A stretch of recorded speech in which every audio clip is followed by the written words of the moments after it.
ಹುಬ್ಬಳ್ಳಿಯ ಭವಾನಿ ಶಂಕರ ದೇವಸ್ಥಾನದ ಪುಷ್ಕರಣಿ ವಿವಾದ ಸಂಬಂಧ ಬಿಜೆಪಿ ನಾಯಕರು ಹಾಗೆಯೇ ಹಿಂದೂ ಸಂಘಟನೆಯವರು ತೀವ್ರ ರೀತಿಯಲ್ಲಿ ಆಕ್ರೋಶವನ್ನು ವ್ಯಕ್ತಪಡಿಸಿದ್ದಾರೆ. ಇವತ್ತು ಪ್ರತಿಭಟನೆಯನ್ನು ಕೂಡ ಕೈಗೊಂಡಿದ್ರು. ದೇವಸ್ಥಾನದ ಕಡೆಗೆ ಮೆರವಣಿಗೆಯನ್ನ ಹೊರಟಿದ್ರು, ಆದರೆ ಪೊಲೀಸರು ಅವರನ್ನೆಲ್ಲ ವಶಕ್ಕೆ ಪಡೆದಿದ್ದಾರೆ. ಹುಬ್ಬಳ್ಳಿಯ ಚನ್ನಪೇಟೆಯಲ್ಲಿ ಎಲ್ಲರನ್ನೂ ಪೊಲೀಸರು ವಶಕ್ಕೆ ಪಡೆದಿದ್ದಾರೆ.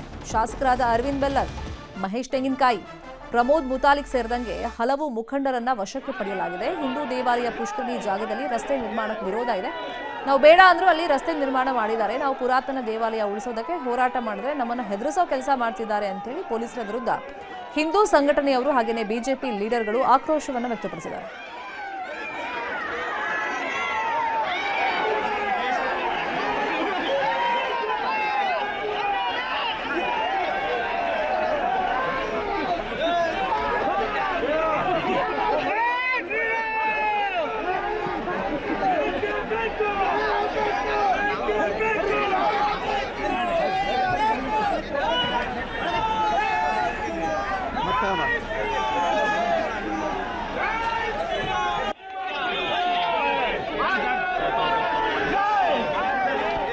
ಇಲ್ಲಿ ಪುರಾತನ ಪುಷ್ಕರಣಿ ಆ ಜಾಗದಲ್ಲಿ ರಸ್ತೆ ನಿರ್ಮಾಣಕ್ಕೆ ಬಿಜೆಪಿ ಮುಖಂಡರು ಹಾಗೆಯೇ ಹಿಂದೂ ಸಂಘಟನೆ ಮುಖಂಡರು ತೀವ್ರ ರೀತಿಯಲ್ಲಿ ವಿರೋಧ ವ್ಯಕ್ತಪಡಿಸ್ತಾ ಆಕ್ರೋಶವನ್ನು ವ್ಯಕ್ತಪಡಿಸಿದ್ದಾರೆ. ಅದೇ ಕಾರಣಕ್ಕೆ ಇವತ್ತು ದೊಡ್ಡ ಮಟ್ಟದಲ್ಲಿ ಮೆರವಣಿಗೆ ಪ್ರತಿಭಟನೆ ಎಲ್ಲ ಹಮ್ಮಿಕೊಂಡಿದ್ರು.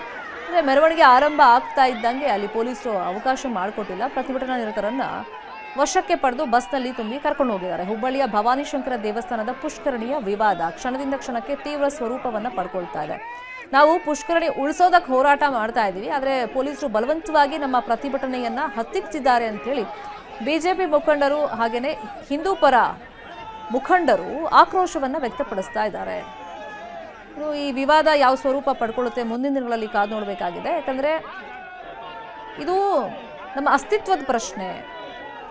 ಪುಷ್ಕರಣಿ ಇತ್ತು ಪುರಾತನ ಕಾಲದ್ದು, ಅದನ್ನು ಉಳಿಸ್ಕೊಂಡು ಹೋಗಬೇಕಾದಂಥ ಜವಾಬ್ದಾರಿ ನಮ್ಮದು. ಆದರೆ ಅದೇ ಜಾಗದಲ್ಲಿ ರಸ್ತೆ ನಿರ್ಮಾಣ ಮಾಡ್ತಾ ಇದ್ದಾರೆ.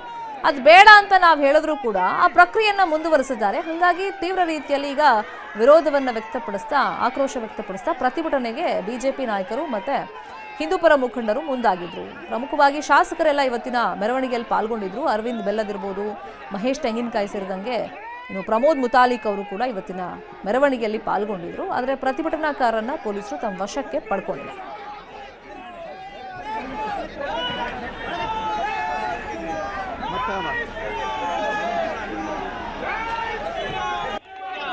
ಪುಷ್ಕರಣಿ ಜಾಗದಲ್ಲಿ ರಸ್ತೆ ನಿರ್ಮಾಣಕ್ಕೆ ವಿರೋಧ ವ್ಯಕ್ತಪಡಿಸ್ತಾ ದೃಶ್ಯದಲ್ಲಿ ಅರವಿಂದ್ ಬೆಲ್ಲದ್ ಅವರನ್ನ ನೋಡ್ತಾ ಇದ್ದೀವಿ.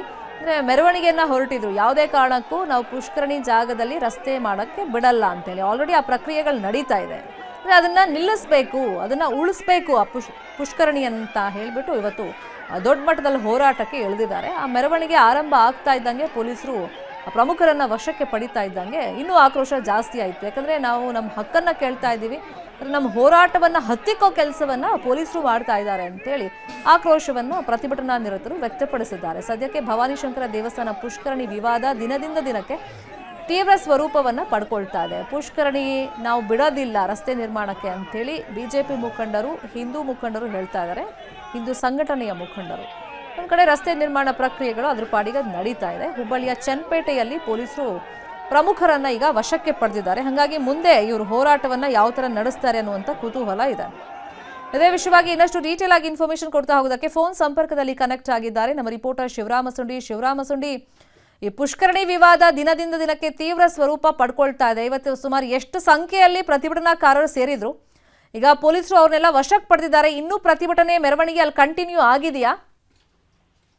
ಸದ್ಯಕ್ಕೆ ಮೆರವಣಿಗೆ ನಿಂತಿದೆ. ಅಂದ್ರೆ ಎಲ್ಲಾ ಪ್ರತಿಭಟನಾಕಾರರನ್ನು ಪೊಲೀಸರು ವಶಕ್ಕೆ ತೆಗೆದುಕೊಂಡಿದ್ದಾರೆ. ಶಾಸಕರಾದಂತಹ ಅರವಿಂದ್ ಬೆಲ್ಲದ್ ಇರ್ಬೋದು, ಮಹೇಶ್ ತೆಂಗಿನಕಾಯಿ ಮತ್ತು ಈ ಹಿಂದೂ ಸಂಘಟನೆ ಶ್ರೀರಾಮ್ ಸೇನೆ ಸಂಘಟನೆ ಮುಖಂಡರಾದಂತಹ ಪ್ರಮೋದ್ ಮುತಾಲಿಕ್ ಸೇರಿ 200ಕ್ಕೂ ಹೆಚ್ಚು ಜನರನ್ನ ಇವತ್ತು ಪೊಲೀಸರು ವಶಕ್ಕೆ ಪಡೆದಿದ್ದಾರೆ. ಅಂದ್ರೆ ಅವ್ರೇನು ದೇವಸ್ಥಾನ ಏನು ಭವಾನಿ ಶಂಕರ ದೇವಸ್ಥಾನಕ್ಕೆ ಹೋಗ್ಬಿಟ್ಟು ಅಲ್ಲಿ ಏನು ರಸ್ತೆ ನಿರ್ಮಾಣ ಮಾಡಿದ್ರು ಪುಷ್ಕರಣಿ ಸ್ಥಳದಲ್ಲಿ, ಅದನ್ನ ತೆರವು ಮಾಡ್ಬೇಕನ್ನೋ ಒಂದು ಹಿನ್ನೆಲೆಯಲ್ಲಿ ಮೆರವಣಿಗೆ ಮಾಡ್ತಾ ಇದ್ರು.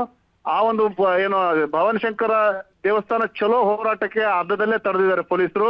ಅರ್ಧದಲ್ಲೇ ತಡೆದು ಏನಂದ್ರೆ ಪ್ರತಿಭಟನಾಕಾರನ ವಶಕ್ಕೆ ತೆಗೆದುಕೊಂಡಿದ್ದಾರೆ. ವಶಕ್ಕೆ ತೆಗೆದುಕೊಂಡು ಏನು ಹಳೆ CR ಗ್ರೌಂಡ್ಗೆ ಅವ್ರನ್ನ ಕರೆದೊಯ್ದಿದ್ದಾರೆ. ಏನು ಆ ಒಂದು ಪೊಲೀಸರ ಕ್ರಮಕ್ಕೆ ಏನು ಪ್ರತಿಭಟನಾಕಾರ ಆಕ್ರೋಶ ವ್ಯಕ್ತಪಡಿಸಿದ್ದಾರೆ. ಇದು ಸರಿಯಾದ ಕ್ರಮವಲ್ಲ, ಕಾನೂನು ಬಾಹಿರವಾಗಿ ನಡೆದಂತಹ ಒಂದು ರಸ್ತೆ ನಿರ್ಮಾಣ ಮಾಡಿದ್ದಾರೆ, ಅದನ್ನ ತೆರವು ಮಾಡ್ಬೇಕಾಗಿತ್ತು. ಅದಕ್ಕೆ ಪ್ರೊಟೆಕ್ಷನ್ ಕೊಟ್ಬಿಟ್ಟು ನಮ್ಮನ್ನು ಅರೆಸ್ಟ್ ಮಾಡ್ತಾ ಇದ್ದಾರೆ ಅನ್ನೋ ಒಂದು ಆಕ್ರೋಶ ವ್ಯಕ್ತಪಡಿಸಿದ್ದಾರೆ. ಒಟ್ಟಾರೆ ಏನು ಸ್ಥಳದಲ್ಲಿ ಏನು ಒಂದಷ್ಟು ಕಾಲ ಗೊಂದಲಮಯ ವಾತಾವರಣ ನಿರ್ಮಾಣವಾಗಿತ್ತು. ಸದ್ಯಕ್ಕೆ ಪ್ರತಿಭಟನಾಕಾರನ ವಶಕ್ಕೆ ಪಡ್ಕೊಂಡಿರೋದ್ರಿಂದಾಗಿ ಹೋರಾಟ ಇಲ್ಲಿ ಸದ್ಯಕ್ಕೆ ಸ್ಥಗಿತಗೊಂಡಿದೆ. ಆದ್ರೆ ಮುಂದಿನ ದಿನಗಳಲ್ಲಿ ಹೋರಾಟ ಮತ್ತಷ್ಟು ತೀವ್ರಗೊಳಿಸುವುದಾಗಿ ಮುಖಂಡರು ಎಚ್ಚರಿಕೆ ಕೊಟ್ಟಿದ್ದಾರೆ. Sharmita, fine, thank you Shivaram Masoodi ಈ ಕ್ಷಣದ ಮಾಹಿತಿಯನ್ನು ಕೊಟ್ಟಿದ್ದಕ್ಕೆ. ಸಚಿವ ಬಿ ನಾಗೇಂದ್ರ ರಾಜೀನಾಮೆಗೆ ಒತ್ತಡವನ್ನ ಹಾಕ್ತಾ ಆಗ್ರಹವನ್ನ ಮಾಡ್ತಾ ಸದನದ ಒಳಗೂ ಹೊರಗೂ ಬಿಜೆಪಿಯವರು ತೀವ್ರ ರೀತಿಯಲ್ಲಿ ಹೋರಾಟವನ್ನ ಮಾಡ್ತಾ ಇದ್ದಾರೆ. ಅದರಂತೆ ಬೆಳಗಾವಿಯಲ್ಲಿ ಬಿಜೆಪಿ ಹೋರಾಟಕ್ಕಿಳಿದಿದೆ. ರಸ್ತೆಯಲ್ಲೇ ಬೆಂಕಿ ಹಚ್ಚಿ ಪ್ರತಿಭಟನೆಯನ್ನ ಮಾಡಲಾಗ್ತಾ ಇದೆ. ಇನ್ನು ಮುಂದೆ ಜಿಲ್ಲಾ ಕೇಂದ್ರಗಳಲ್ಲಿ ಹೋರಾಟವನ್ನ ತೀವ್ರಗೊಳಿಸುವುದಾಗಿ ಬಿಜೆಪಿ ಎಚ್ಚರಿಕೆಯನ್ನ ಕೊಟ್ಟಿದೆ. ಅದರ ಭಾಗವಾಗಿ ಪ್ರತಿದಿನ ನಾವು ಪ್ರಮುಖ ಜಿಲ್ಲೆಗಳಲ್ಲಿ ನಾಗೇಂದ್ರ ರಾಜೀನಾಮೆಗೆ ಒತ್ತಡವನ್ನ ಹಾಕ್ತಾ ಬಿಜೆಪಿಯವರು ಹೋರಾಟ ಮಾಡ್ತಿರೋದನ್ನ ನೋಡ್ತಾ ಇದ್ದೀವಿ. ಬೆಳಗಾವಿಯಲ್ಲಿ ಬಿಜೆಪಿ ಹೋರಾಟವನ್ನು ಮಾಡಿದೆ. ರಸ್ತೆಯಲ್ಲೇ ಬೆಂಕಿ ಹಚ್ಚಿ ಆಕ್ರೋಶವನ್ನ ವ್ಯಕ್ತಪಡಿಸಿದ್ದಾರೆ. ಅಂದ್ರೆ ರಾಜೀನಾಮೆ ಕೊಡಲೇಬೇಕು ಅಂತೇಳಿ ಆಗ್ರಹವನ್ನ ಬಿಜೆಪಿಯವರು ಮಾಡಿದ್ದಾರೆ.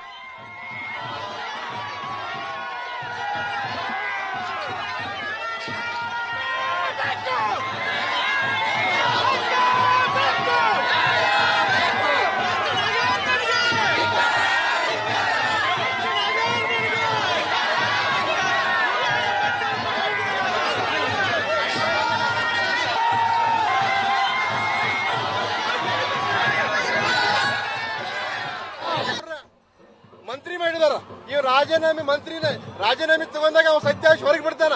ಆ ಮಂತ್ರಿ ಆಗಿಟ್ರಂದ್ರ ಆ ಬ್ರಹ್ಮಾಂಡ ಭ್ರಷ್ಟಾಚಾರ ಬಯಲು ಮಾಡ್ತಾನ ಅಂತ ಅವ್ನು ಮಂತ್ರಿ ಮಾಡಿದಾರು. ಇವತ್ತ ಅವ್ನು ಮಂತ್ರಿ ಮಂಡಲದ ಹೊಸ ಮಾಡ್ಲ ಬೇಕಾದ್ರೆ ಅವ್ನು ನಾಗೇಂದ್ರ ಬಂದು ಮೀಡಿಯಾದವ್ರ ಮುಂದೆ ಸತ್ಯ ಹೇಳ್ತಾನ. ತೆಗೆದು ನೋಡ್ಲಿ ಬೇಕಾದ್ರೆ ಅವ್ನ ಇವತ್ತು ತಾಕತ್ತಿದ್ರೆ ಅವ್ನು ಹೊಸ ಮಾಡಿ ನೋಡ್ಲಿ. ಬೇಕಾದ್ರೆ ನಿಮ್ಮ ಬ್ರಹ್ಮಾಂಡ ಭ್ರಷ್ಟಾಚಾರನ ಈ ನಾಗೇಂದ್ರ ಇಡೀ ರಾಜ್ಯದ ಜನತೆ ಮುಂದೆ ಬಿಚ್ಚಿಡ್ತಾನು. ಆದ್ರೆ ಮುಖ್ಯಮಂತ್ರಿಗಳೊಂದು ಆಗ್ರಹ ಮಾಡ್ತೀವಿ, ಕೈ ಮೀರಿ ಹೋಗೋದ್ರೊಳಗರ ಬಿ ನಾಗೇಂದ್ರ ಅವರ ಸಚಿವ ಸಂಪುಟದ ಹೊಸ ಮಾಡ್ರಿ.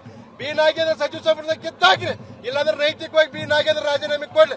ಇಲ್ಲಾಂದ್ರೆ ಹೋರಾಟ ಇದೆ, ಹಳ್ಳಿಗೆ ಮನೆಗೆ ಮನಕ್ಕೆ ಹೋರಾಟವನ್ನು ಮುಟ್ಟಿಸ್ತು ಅನ್ನುವಂತ ಮಾತನ್ನ ಈ ಸಂದರ್ಭದಲ್ಲಿ ನಾವು ಹೇಳಕ್ ಇಚ್ಛೆ ಪಡ್ತೀವಿ.